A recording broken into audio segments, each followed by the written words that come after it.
সাতক্ষীরা জেলাতে হঠাৎ প্রচুর কুয়াশার দেখা দিয়েছে। যেদিকে তাকাচ্ছি শুধু কুয়াশার কুয়াশা।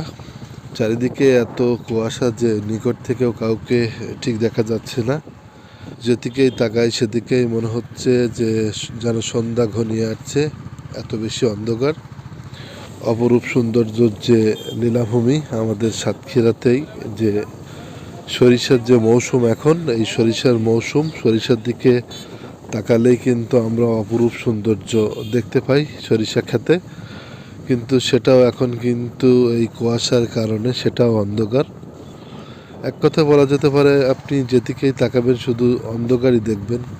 হঠাৎ এত বেশি কুয়াশা পড়াতে কিন্তু সাধারণ যে মানুষ, তাদের আয়ের যে উৎস ছিল গাড়ি ঘোড়া চালানো, তারা কিন্তু তাদের গাড়ি চালাতে পারছে না। কারণ এই অন্ধকারের ভিতরে যারা চলাচল করছে, তারা আপনারা লক্ষ্য করবেন যে অনেকেই কিন্তু তাদের গাড়ির হেডলাইট জ্বালিয়েই কিন্তু চলাচল করছে, কারণ এত বেশি অন্ধকার।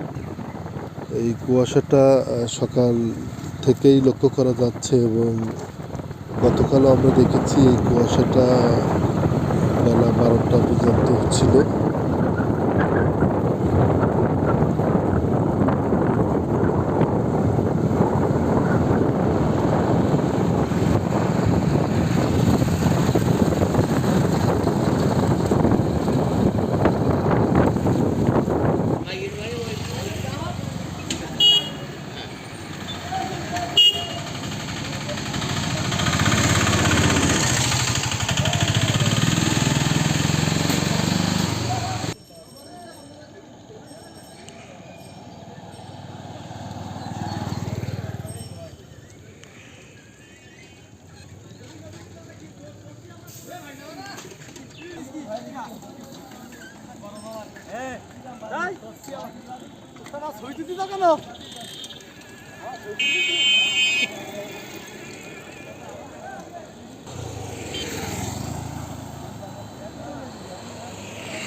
সাংবাদিক সাহেব,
কি